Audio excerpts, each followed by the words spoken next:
Hi students and welcome back to our channel. आज के lecture में हम एक टीचिंग स्ट्रैटेजी के बारे में पढ़ेंगे विच इज़ कॉल्ड सिम्युलेशन। ये एक काफ़ी इंपॉर्टेंट टॉपिक है हमारी टीचिंग स्ट्रैटेजीज में। इस पे डायरेक्टली नोट भी आता है एग्जाम में, और अगर टीचिंग स्ट्रैटेजीज पूछी जाए अलग अलग तो उसमें भी आप इसको इंक्लूड कर सकते हो। ठीक है, होती क्या है टीचिंग स्ट्रैटेजीज? वो मेथड्स होते हैं जो कि इंफॉर्मेशन देने के लिए यूज होते हैं, है ना। मतलब बहुत अलग अलग तरीके, बहुत अलग अलग चीज़ें। गोल सेट क्या है, गोल रहता है टीचिंग स्ट्रैटेजी का कि हम बच्चों तक लर्निंग पहुंचा सके, उनको मोटिवेट कर सके to learn and to focus. ठीक है।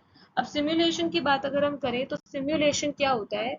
सबसे पहली बात तो सिमुलेशन का प्रोसेस बहुत ही ज्यादा पुराना है, as old as human being on earth. यानी जब से इंसान धरती पे है तब से सिमुलेशन का प्रोसेस चल रहा है।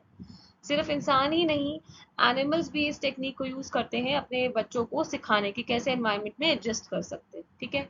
टीचिंग के अंदर सिमुलेशन की जो टेक्निक है वो अभी कुछ रिसेंटली यूज होना शुरू हुई है, लेकिन काफी स्ट्रॉन्ग और काफी इफेक्टिव साबुत ये जो है वो साबित हुई है। ठीक है।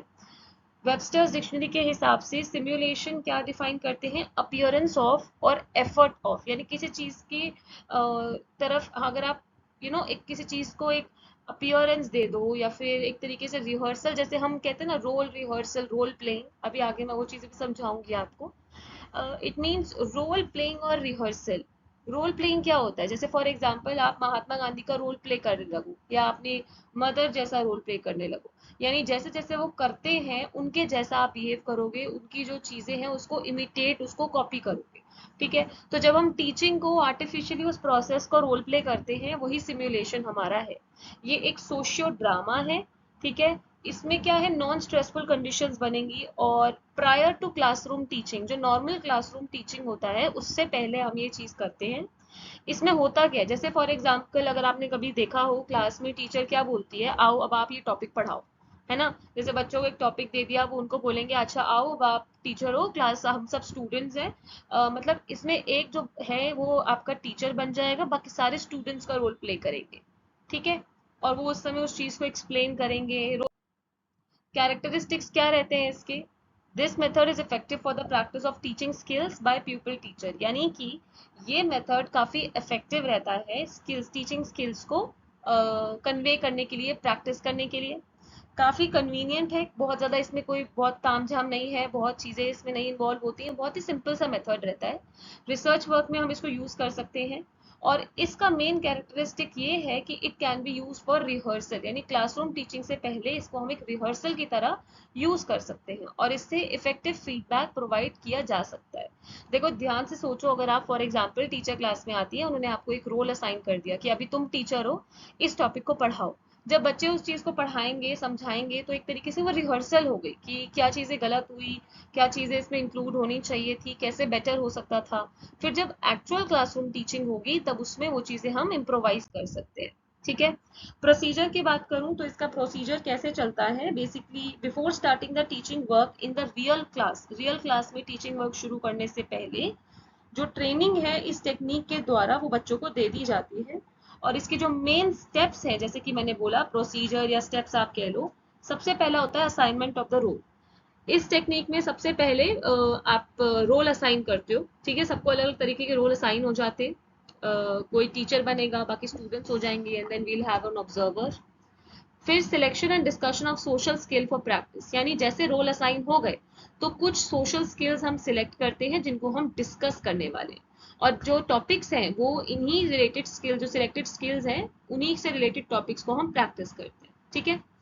उसके बाद होगा प्रिपरेशन ऑफ वर्क शेड्यूल, यानी कि फिर ये डिसाइड होता है कि which people should start the simulated teaching, यानी पहले कौन सिमुलेटेड टीचिंग जो है वो शुरू करेंगे, उसके बाद आप फिर वो खत्म कौन करेंगे। ठीक है। Who should be given finishing touch, यानी फिनिशिंग टच कौन देगा, है ना। ये सब पूरा तरीके से वर्क शेड्यूल प्लान होता है। Then determination of observation technique, यानी इस स्टेप में डिसीजन लिया जाता है किस तरह की ऑब्जर्वेशन टेक्निक जो है वो अडॉप्ट होगी। इससे हम ये देखते हैं किस तरह से डेटा कलेक्ट करना है, कैसे डेटा को इंटरप्रेट करना है। समझ रहे हो आप यहाँ तक? Then organisation of the first practice session, जब ऊपर की सारी चीजें हो चुकी, यानी रोल असाइन हो गया, सोशल स्किल्स डिस्कस हो गए, वर्क शेड्यूल हो गया, और ऑब्जर्वेशन टेक्निक भी डिटरमाइन हो गई, तो हम हमारा पहला प्रैक्टिस सेशन ऑर्गेनाइज कराते हैं। उसके बारे में फीडबैक जो होता है टीचिंग का, वो हम देते हैं टू द पीपल टीचर जो कि प्रैक्टिस सेशन में पार्टिसिपेट कर रहे हैं, ठीक है। और अगर जरूरी है तो मॉडिफिकेशन हम करते हैं ताकि सेकेंड सेशंस भी हो सके हमारे। लास्टली प्रिपरेशन और altering the procedure. First session के बाद कुछ चेंजेस जो है प्रोसेस में वो हम लाते हैं। इसके अंदर अगर टॉपिक चेंज है तो टॉपिक को भी हम चेंज करते हैं अगर जरूरी है तो। जितनी भी ऑब्जर्वर ने जो भी चीजें नोटिस करी है, मतलब बेसिकली जो भी चेंजेस आने हैं इस तरीके से हम उसके अंदर लाते हैं। फिर से हमारा साइकिल शुरू हो जाती है ना। मतलब यहाँ पे अगर आपने ऑल्टर कर दिया प्रोसेस को या कुछ भी चेंजेस लाया, फिर से रोल असाइन, ये फिर ये साइकिल कंटिन्यू हो जाएगी। समझ में आया? ये बहुत इंपॉर्टेंट है, प्रोसीजर आपको पता होना बहुत जरूरी है इस पर्टिकुलर प्रोसेस के अंदर। प्रिकॉशंस क्या लेने हैं, कुछ भी चीज करते हैं हमें कुछ चीजों में प्रिकॉशंस लेने पड़ते हैं। पहली बात, इस टेक्निक में the people of the same subject should go for the practice, है ना। ऑब्वियसली जो सेम सब्जेक्ट के लोग हैं वो प्रैक्टिस के लिए साथ में जाए। Each pupil teacher should be provided with opportunity of playing the role of a teacher and observer, यानी हर pupil teacher को टीचिंग और ऑब्जर्विंग दोनों रोल्स मिलने चाहिए, role of a teacher and role of an observer. Practice के लिए pupil teachers अपने माइक्रो लेसन प्लान बनाने चाहिए उनको, ठीक है। ड्यूरिंग द टेक्निक टीचर और ऑब्जर्वर क्लास के अंदर ही रहे। ऐसा नहीं हो टीचर ऑब्जर्वर क्लास में नहीं है, हाँ चल रहा है ये सब, ठीक है, रोल प्ले हो रहा है, ऐसे नहीं होना चाहिए। और एंड ऑफ द टीचिंग में प्रॉपर डिस्कशन होनी चाहिए डायग्नोस्टिक पर्पस के लिए, जिससे पता चले क्या जो हमने ये सिमुलेटेड टीचिंग करी है ये सक्सेसफुल भी रही, इसका कोई फायदा भी रहा, ठीक है। एडवांटेजेस क्या रहते हैं इसके? सबसे पहली बात, इस टेक्निक को यूज करके हम थ्योरी और प्रैक्टिकल या प्रैक्टिस के बीच में एक बहुत ही अच्छा रिलेशन एस्टैब्लिश करते हैं। इससे बच्चों के अंदर क्लासरूम मैनर्स आते हैं। इससे हम अपनी स्टडी और टीचिंग प्रॉब्लम्स जो है उसको मतलब अच्छे से पढ़ सकते हैं, समझ सकते हैं। सिमुलेटेड टीचिंग की मदद से अगर कोई भी क्लासरूम मैनेजमेंट में या बिहेवियरल प्रॉब्लम्स आ रही हैं, उसको समझ के हम रेक्टिफाई कर सकते हैं। सिमुलेटेड टीचिंग की मदद से सेल्फ कॉन्फिडेंस बूस्ट होता है, ठीक है। बहुत तरह के क्वेश्चंस इसकी मदद से आंसर हो जाते हैं, राइट। इस टेक्निक से लोग अपने रोल्स के बारे में, रिस्पॉन्सिबिलिटीज के बारे में काफी अवेयर हो जाते हैं। और ट्रेडिशनल टीचिंग के अंदर किसका रोल होता है, मतलब जैसे आम आपकी क्लास में पढ़ाई होती है, कौन होता है? बस टीचर का ही रोल होता है ना, बच्चे बस बैठे सुन रहे होते हैं, और जिसका नहीं मन है वो शायद सुन भी नहीं रहा होता, है ना, लेकिन बच्चे पैसिवली बैठे होते हैं। बट इस टेक्निक के अंदर टीचर और स्टूडेंट्स हमेशा ही एक्टिव रहते हैं, और क्योंकि रोल प्लेइंग है तो इससे बच्चों के अंदर भी एक्टिव थिंकिंग डेवलप होती है। डिसएडवांटेज क्या है? हर सब्जेक्ट का यूज आप, मतलब सिमुलेशन टेक्निक के द्वारा आप हर सब्जेक्ट करिकुलम नहीं पढ़ सकते, सब में यूज नहीं हो सकता। सेकेंडली, छोटे बच्चों के लिए यूजफुल नहीं है, उनको आप बोलो रोल प्ले करो, ये करो, वो नहीं समझ पाएंगे, नहीं फॉलो कर पाएंगे। देन इसके लिए टीचर्स को बहुत प्रिपरेशन करनी पड़ती है, क्योंकि ऑब्वियस सी बात है उनको काफी ध्यान देना पड़ेगा, उनको पहले प्रिपेयर करना है, फिर एक्टिवली सुनना है, तो काफी उनके ऊपर बर्डन आ जाता है। और इसके अंदर बहुत सोफेस्टिकेटेड ऑडियो विजुअल एड्स या कंप्यूटर्स चाहिए होते हैं, जो कि हमारा, मतलब हमारी कंट्री के स्कूल्स, सारे स्कूल्स नहीं अफोर्ड कर सकते। देन लर्निंग एक बहुत ही सीरियस एक्टिविटी है जो कि इंडिविजुअलाइज्ड है, यानी सबको अटेंशन चाहिए, है ना। अब जरूरी नहीं है everybody can take advantage of this, यानी हर इंसान, हर बच्चा इससे फायदा ले ही सके।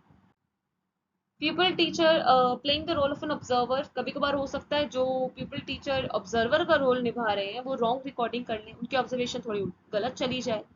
इनिशियल स्टेजेस में डिफिकल्टी होती है इसको प्रैक्टिस करने में, इस पर्टिकुलर टीचिंग स्किल को, टीचिंग स्ट्रैटेजी को। और इसमें कंटेंट के ऊपर उतना एम्फोसिस नहीं होता। साथ ही साथ इसकी सुपरविजन के लिए ट्रेन पर्सनल चाहिए, जो कि शायद हो सकता है कहीं कहीं पे अवेलेबल ना भी हो। तो we could we we can have some problem because of these things. तो ये कुछ डिसएडवांटेजेस है। सो आई होप आपको समझ में आ गया होगा। आपको पता होना चाहिए सिमुलेटेड टेक्निक क्या है, मतलब ये टीचिंग कैसी है जिसमें रोल प्ले हो रहा है बेसिकली। अच्छा, एक बहुत फेमस इसका एक एग्जांपल दिया जाता है पायलट का, आपको बहुत बुक्स में मिलेगा। हो क्या रहा है, देखो पायलट ट्रेनिंग में क्या होता है, जैसे आप प्लेन उड़ाने का, आपको पायलट बनना है, ठीक है, तो आपको सीधा तो प्लेन उड़ाने नहीं देंगे, या फॉर दैट मैटर अगर आपको ट्रेन भी चलानी है, कुछ भी, मतलब आपको एक बड़ा सा प्रोसेस करना है, सीधा आपको ट्रेन नहीं दे देते या सीधा प्लेन नहीं दे देते उड़ाने के। आपके लिए पहले एक आर्टिफिशियल एनवायरनमेंट क्रिएट करते हैं जिसमें आपको रियल लाइफ सिचुएशन देते हैं, यानी एनवायरनमेंट आर्टिफिशियल है लेकिन आपको स्किल एकदम रियल टाइम दिख सिखा रहे हैं, जैसे पूरा आपको ऐसा लगेगा आपका एक्सपीरियंस कि आप अभी उड़ा ही रहे हो, पूरे आपको गियर्स बताएंगे, सब कुछ बताएंगे कैसे क्या करना है। तो इसी को सिम्युलेटेड टीचिंग कहते हैं, ठीक है, कि मतलब आपका एक आर्टिफिशियल सिचुएशन में आपको रियल टाइम प्रैक्टिस करने को मिल रहा है। ठीक है, वैसे ही आपका जैसे है ना, और टीचिंग के अंदर भी यही है। आप बेसिकली आप टीचर नहीं हो, बट आपको एक पूरा एनवायरनमेंट देंगे उस चीज का। जैसे फॉर एग्जांपल जब ट्रेनिंग टीचर्स होती है, जिनको आगे चल के टीचर बनना है, जो बिल्कुल अपने स्टेजेस में है, उनके लिए क्या होता है, उनको एक क्लासरूम दे दी जाती है, उनको टॉपिक दिया बताया होता है, उनको पढ़ाना होता है। एक पीछे ऑब्जर्वर बैठे होते हैं जो उनके बारे में लिख रहे होते हैं, बाकी पूरी क्लास बैठी है देख रही है। तो मतलब वो बेसिकली वो भी टीचर बने नहीं है, बट वो उस एनवायरनमेंट में अपना एक तरीके का कैसे बिल्कुल टीचर की तरह एक्ट करके क्लास को कैसे मैनेज करने वाले हैं, क्या करने वाले हैं, वो पूरा मैनेज करते हैं। ठीक है, आई होप आपको ये वाले एग्जांपल्स भी समझ में आ गए होंगे। ये मैंने एडिशनली इसलिए बता दिए क्योंकि कई बार एग्जाम्स में मतलब आप लोग जब पढ़ते हो तो बुक्स में आपको मिलेंगे, तो आपको पता होना चाहिए, so that you are not confused कि ये है क्या। ठीक है, so thank you for watching and keep learning students.